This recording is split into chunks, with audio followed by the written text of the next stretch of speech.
ये नाउन का basic part है और नाउन के दो पार्ट आएंगे। फर्स्ट पार्ट में मैं बेसिक कवर करवाऊंगा और सेकंड पार्ट में जितने भी नाउन से रिलेटेड जितने भी रूल्स बनते हैं, चाहे वो प्रीवियस ईयर हो या फिर इम्पोर्टेंट रूल्स हो, और एक दो रूल्स जो आने की संभावना है वो भी मैं कंप्लीट आपको रूल्स करवाऊंगा। फर्स्ट वाले पार्ट में यदि आपने पहले से भी नाउन चैप्टर पढ़ रखा है तो आपको ये वीडियो जरूर देखनी चाहिए, क्योंकि इससे आपके बहुत ज्यादा कॉन्सेप्ट क्लियर होंगे। बहुत जीरो लेवल से लेकर चलेंगे और हाई लेवल तक जाएंगे, आपकी अंडरस्टैंडिंग बहुत अच्छी होगी।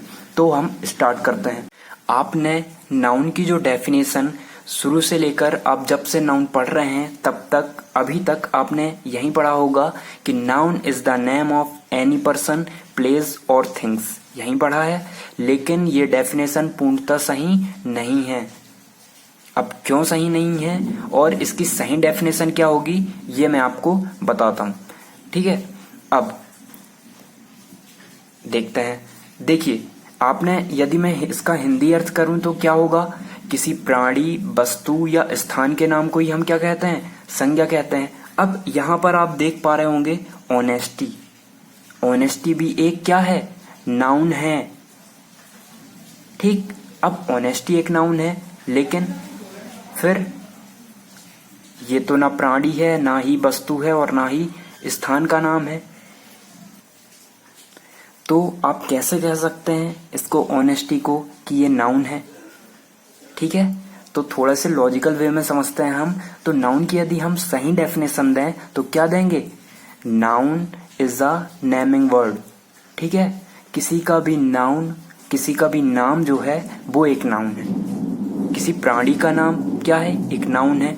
एक व्यक्ति है जिसका नाम राम है तो उसका नाम जो है वो नाउन है। इतनी बात आपको समझ में आ गई होगी। तो सही डेफिनेशन क्या होगी, noun is a naming word. इतना समझ में आ गया। अब आपको इतना समझ में आ गया होगा कि किसी का भी नाम क्या होता है, एक नाउन होती है। भले ही वो एक कुत्ते का नाम हो, टफी, वो भी एक नाउन है। आ गया होगा समझ में। अब हम देखते हैं काइंड्स ऑफ नाउन, नाउन के प्रकार। तो आपको पता होगा नाउन के कितने प्रकार होते हैं, 5 प्रकार होते हैं। कौन कौन से, proper noun, common noun, collective noun, material noun और एब्स्ट्रैक्ट नाउन, ठीक है। अब प्रॉपर नाउन किसे कहते हैं, प्रॉपर नाउन मतलब होता है व्यक्तिवाचक संज्ञा, मतलब जो एक पर्टिकुलर व्यक्ति का नाम हो, एक पर्टिकुलर स्थान का नाम हो, वही क्या है, प्रॉपर नाउन है, ठीक है। यदि मैं परिभाषा इसकी बताऊं, डेफिनेशन यदि बताऊं, तो हिंदी में यदि देखते हैं हम तो क्या होगा, विशेष व्यक्ति, वस्तु या स्थान के नाम को ही हम क्या कहते हैं, प्रॉपर नाउन कहते हैं, या क्या कहोगे, व्यक्तिवाचक संज्ञा कहते हैं। अब प्रॉपर नाउन को यदि हम इसके एग्जाम्पल देखते हैं तो प्रॉपर नाम, जैसे प्रॉपर प्राणी का नाम क्या हो गया, राम, ठीक है। प्रॉपर प्राणी ही देख लेते हैं हम तो क्या होगा, सीता, एक गर्ल का नाम है, प्रॉपर नाम है किसी का, तो ये हो गया। अब किसी स्थान का नाम देखते हैं हम तो भोपाल एक स्थान का नाम है, ठीक है। तो ये क्या होगा, एक प्रॉपर स्थान का नाम क्या है, भोपाल। तो इतना समझ में आ गया होगा, ठीक। इतना समझ में आ गया होगा। अब हम नेक्स्ट चलते हैं, ये सिंपल सा है। अब नेक्स्ट देखते हैं, इसको आपको लॉजिकल वे में समझना पड़ेगा और इसे हम बहुत ही शानदार तरीके से समझेंगे। क्या है, second, common noun. Common noun मतलब क्या होता है, जातिवाचक संज्ञा, जो किसी की जाति बता दे। अब इसको एग्जांपल से समझते हैं, कैसे जाति बता दे। तो जैसे एक क्लास में, ये क्लास है समझो, यहाँ पर जो है लड़के बैठे हैं बहुत सारे, ठीक। ऐसे एग्जाम्पल से समझते हैं हम। यदि मैं इस लड़के का नाम राम है, इसको मैं राम कह के यदि मैं यहाँ बैठा हूं और मैं बुलाता हूं कि राम यहाँ आओ, तो कौन उठ के आएगा, सिर्फ एक का नाम राम है तो ये उठ के आएगा, जिसका नाम राम है वही उठ के आएगा। तो ये क्या हुआ, राम क्या हुआ, एक प्रॉपर व्यक्ति का नाम ले लिया मैंने, तो वो क्या है, राम, जो कि एक क्या है, प्रॉपर नाउन है। अब कॉमन नाउन बताने के लिए क्या होगा, जाति, ठीक है। यदि मैं कहूं, आपसे बोलूं कि ऐसा क्या कहूं मैं जो ये भी समझ जाए कि मैं इसको भी बोल दूं, एक ही शब्द बोलना है और वो इसको भी समझ में आ जाए कि मुझे बोल रहे हैं, इसको भी, इसको भी, इसको भी, इसको भी, सभी को, यहाँ सिर्फ बॉय बैठे हैं, यहाँ सिर्फ लड़के बैठे हैं, ठीक है। तो मैं राम तो कह नहीं सकता, राम कहूंगा तो सिर्फ ये उठ के आएगा, तो मैं क्या कह सकता हूँ, बिल्कुल सही, क्या बोल सकता हूं मैं, बॉय, ठीक है। क्या बोल सकते हैं हम, बॉय। तो बॉय में इनकी सबकी क्या हो गई, हमने जाति बता दी। तो जाति मतलब समझ में आ गया होगा। अब मैंने आपको एक एग्जाम्पल दिया था पोल में, एक क्वेश्चन आपसे पूछा था कि मैंगो, ठीक है, बहुत से ने इसका आंसर क्या दिया था कि ये प्रॉपर नाउन है। अब यदि मैं आपको अच्छे से समझाता हूं, यदि एक ठेला है जहां पे आम, सिर्फ आम बिक रहे हैं, यहाँ पे आप गए तो आपने कहा कि मुझे 1 किलो आम दे दो, तो दुकानदार क्या करेगा, सीधे आपको आम तौल के दे देगा या आपसे पूछेगा कि आपको कौन सा आम चाहिए, दशहरी चाहिए या फिर आपको बादामी आम चाहिए, आपको कलमी आम चाहिए, वो आपसे ये पूछेगा। लेकिन आप जाके कहते हो कि मुझे कलमी आम चाहिए, ठीक है, तो वो क्या करेगा, आपसे पूछेगा आपको कौन सा आम, वो सीधे क्या करेगा, कलमी आम आपको 1 किलो तौल कर दे देगा। तो यदि मैं कहता हूं कलमी आम, ठीक है, तो वो कहाँ आएगा, प्रॉपर नाउन में। लेकिन जब आप कहते हो आम, मैंगो, तो वो कहाँ आएगा, कॉमन नाउन में। इतना आप समझ गए होंगे। तो अब आपका डाउट क्लियर हो गया होगा कि मैंगो क्या है, कॉमन नाउन है, ठीक है। अब यहाँ पर बच्चे बैठे थे, सिर्फ बॉय बैठे थे। अब यहाँ पर यदि ये 5-6 गर्ल बैठी हूं, तो यदि मैं कहूंगा कि सीता, तो फिर जिसका पर्टिकुलर नाम सीता होगा वहीं उठ के आएगी, तो सीता नाम क्या हुआ, प्रॉपर नाउन हुआ। अब यदि मैं कहता हूं गर्ल, तो ये उठ के आएंगे नहीं, सिर्फ जो गर्ल हैं वहीं उठकर आएंगी। तो गर्ल यदि मैं बोलता हूं तो वो क्या हुआ, वो हुआ कॉमन नाउन। अब यदि मैं कहूं कि कोई ऐसा नाम बताओ जिससे सभी समझ जाएं कि वो मुझे बुला रहे हैं, सोचिए क्या कह सकते हैं, जिससे बॉय भी उठ के आ सकते हैं और गर्ल भी। तो हम कह सकते हैं स्टूडेंट। यदि हम स्टूडेंट बोलते हैं तो ये भी समझ जाएंगे और ये भी कि हमें बुला रहे हैं। इतना समझ में आ गया होगा। मैंने एक और आपसे पूछा था क्या, रिवर, ठीक है। तो आपको अब रिवर यहां लिख देते हैं, नहीं दिख रहा है, यहीं लिख देते हैं। अब आप समझ गए होगी कि रिवर, अब बता सकते हो खुद कि कौन सी नाउन होगी। आप देख रहे हो कि कॉमन में लिख ही दिया हूं, तो आप समझ गए होगे। जैसे हम रिवर बोलते हैं तो नदियां बहुत सारी हैं, यदि हम गंगा रिवर बोलते हैं तो वो किस में आएगी, प्रॉपर में। और यदि हम सिर्फ रिवर बोलते हैं मतलब सभी रिवर आ गई, तो हम कॉमन सभी रिवर को क्या बोल सकते हैं, जैसे गंगा को भी, कावेरी को भी, सभी को हम एक नाम से क्या बुला सकते हैं, रिवर। अब आपका पूरा डाउट क्लियर हो गया होगा। अब हम देखते हैं कलेक्टिव नाउन, ठीक है। अब आपको कभी डाउट नहीं आएगा यदि आपने एग्जाम्पल से ऐसे पढ़ लिया तो। अब कलेक्टिव नाउन मतलब क्या होता है, समूहवाचक संज्ञा, मतलब जो ग्रुप में होती है, जो समूह में होती है, हम उसे क्या कहते हैं, कलेक्टिव नाउन। अब जैसे खिलाड़ी, हम क्रिकेट की बात करते हैं, ठीक है, उसमें क्या होता है, खिलाड़ी होते हैं 11 खिलाड़ी। जब 11 खिलाड़ी इकट्ठे हो जाते हैं, 11 प्लेयर्स इकट्ठे हो जाते हैं, तो हम उसे क्या कहते हैं, टीम कहते हैं। तो टीम एक क्या हुआ, समूह हुआ, इसे हम कलेक्टिव नाउन कहेंगे, ठीक। इतनी बात समझ में आ गई। अब यदि हम कहें ये, ठीक है, इसे हम समूह के रूप में बताना चाहें तो क्या बताएंगे, इसमें गर्ल भी हैं, बॉय भी हैं। स्टूडेंट नहीं, स्टूडेंट तो क्या होगा, कॉमन नाउन। लेकिन हम इस पूरे समूह को क्या कह सकते हैं, क्लास, ठीक है। अब आ गया होगा आपको समझ में।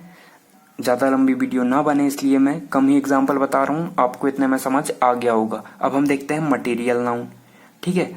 मटेरियल नाउन मतलब पदार्थवाचक संज्ञा, जो पदार्थ रूप में पाए जाते हैं उनका नाम नाउन है। पदार्थ नाम नाउन नहीं है, उनके जो नाम है वो नाउन है। पदार्थ में क्या क्या आ गया, गोल्ड हो गया, ठीक है, शुगर, ये भी एक पदार्थ है, ठीक। तो यदि हम सिंपल सा यदि सोचें तो जो चीजें जमीन से जुड़ी हुई हैं ना, उनके नाम क्या हैं, मटेरियल नाउन। जैसे गोल्ड हो गया, शुगर हो गया। यदि आप राइस बोलें तो राइस भी क्या है, जमीन से जुड़ा हुआ है, जमीन से ही प्राप्त होता है हमें। तो ये मैंने समझाने के लिए बताया कि जमीन से, ये कोई डेफिनेशन नहीं है। आप समझने के लिए ये बता सकते हैं कि जो चीज हमें जमीन से प्राप्त होती है, धरती से प्राप्त होती है, वो क्या है, मटेरियल नाउन है, पदार्थवाचक संज्ञा है। अब हम देखते हैं एब्स्ट्रैक्ट नाउन। एब्स्ट्रैक्ट नाउन मतलब क्या होता है, भाववाचक संज्ञा, जिससे भाव हम बताते हैं। तो मैंने आपसे क्या पूछा था, एक पोवर्टी।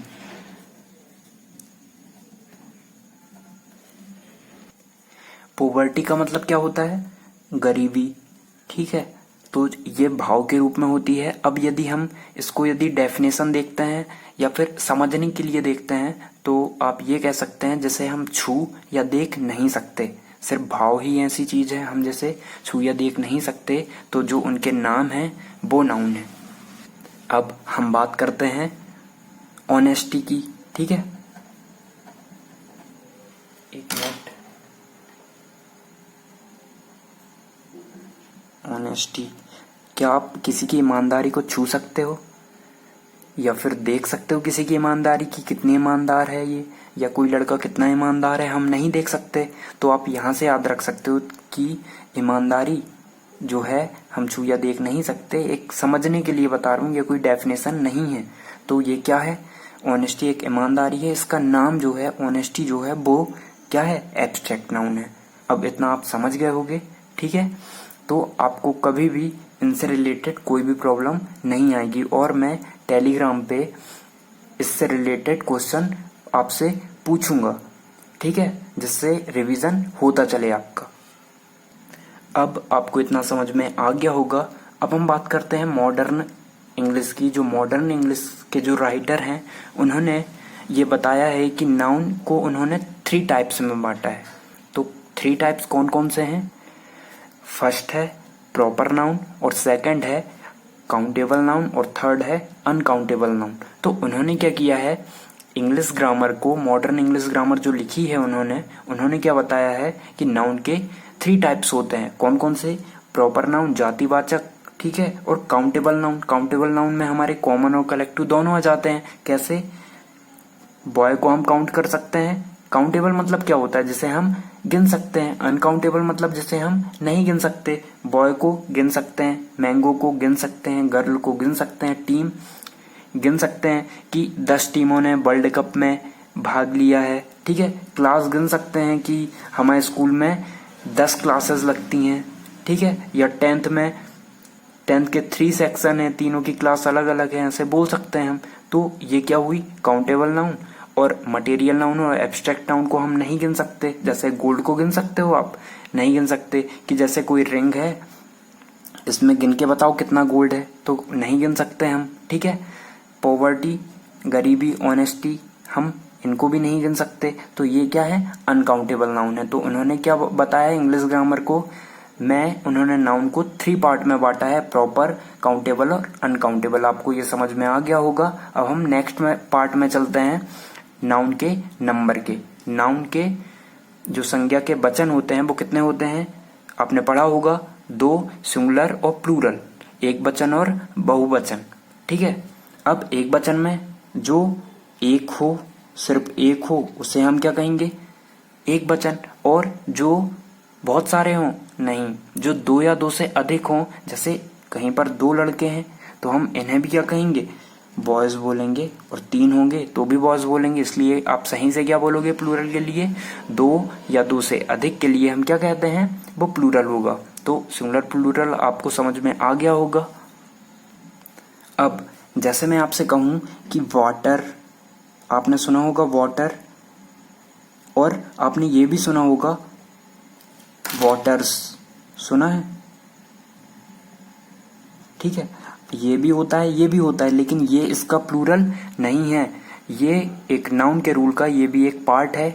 ये हम जब मैं रूल पढ़ाऊंगा आपको तो भी वहां पे बहुत अच्छे से डिस्कस करूंगा, पर यहाँ पे प्लूरल सिंगुलर की बात आ ही गई है तो याद रखना। वाटर मतलब क्या होता है, पानी, लेकिन वाटर्स मतलब क्या होता है, जलाशय, ठीक है, मतलब तालाब। जैसे ही आयरन मतलब क्या होता है, लोहा। लेकिन जब हम आयरन्स लगा देते हैं तो उसका मतलब हथकड़ी लग जाता है, मतलब सिंगुलर यहाँ पे एस लग जाने से इनके अर्थ ही चेंज हो जाते हैं, ये इसका प्लूरल नहीं है, ये याद रखना आप। नहीं तो मन में डाउट आ जाता है कि सर ये तो अनकाउंटेबल है, लेकिन इसका प्लूरल कैसे बन सकता है। अब आ गया होगा आपको समझ में। अब नेक्स्ट पार्ट में क्या होता है, हम सिंगुलर से प्लूरल बनाने के नियम पढ़ते हैं, तो वो बहुत इजी है कि कुछ कंडीशन ऐसी होती है जिसमें सिर्फ एस अकेला लग जाता है, और जब आपको X, C H, double S, S H, ठीक है, ओ, एक्स, जेड ऐसे मिल जाते हैं तो उनके लास्ट में ई एस लगता है। तो इस प्रकार से कई रूल हैं जो आप आसानी से पढ़ सकते हो, आपने पढ़ते भी आए हो, तो ऐसे सिंपल से हम नहीं पढ़ते हैं, ठीक है। और आप कहेंगे तो मैं इसकी लिस्ट जो है सिंगुलर टू प्लूरल बनाने की, मैं इसकी लिस्ट आपको टेलीग्राम चैनल पे है, वहां पे सेंड कर दूंगा। तो आपको इतना समझ में आ गया होगा। लेकिन एक बहुत इंपॉर्टेंट है जिससे रिलेटेड आपको बहुत सारे एरर भी देखने को मिलते हैं, तो मैं आपको वहां भी बता दूंगा, पर आप यहाँ भी थोड़ा सा सुन सकते हैं कि जैसे एजेंडम, ठीक है, ये सिंगुलर है और एजेंडा जो है वो प्लूरल है, ठीक है। बैक्टीरियम ये क्या है, सिंगुलर है, और बैक्टीरिया क्या है, प्लूरल है। तो ऐसे कुछ वर्ड होते हैं जिनका इर्रेगुलर वे में क्या बनता है, प्लूरल बनता है। तो ऐसे वर्ड में आपको सेंड कर दूंगा, तो उनको आप याद ही रखें क्योंकि इनसे रिलेटेड बहुत ज्यादा एरर पूछे जाते हैं। तो हमने पूरा बेसिक कवर कर लिया है। और एक और एपोस्ट्रोफी जो एस होता है वहां से भी एरर आते हैं, तो हम वो भी रूल में ही डिस्कस करेंगे। बाकी इतना बेसिक जो है वो सफिशिएंट है। इसके बाद जो भी डिस्कस करेंगे हम पूरा पार्ट रूल में ही डिस्कस करेंगे। ओके।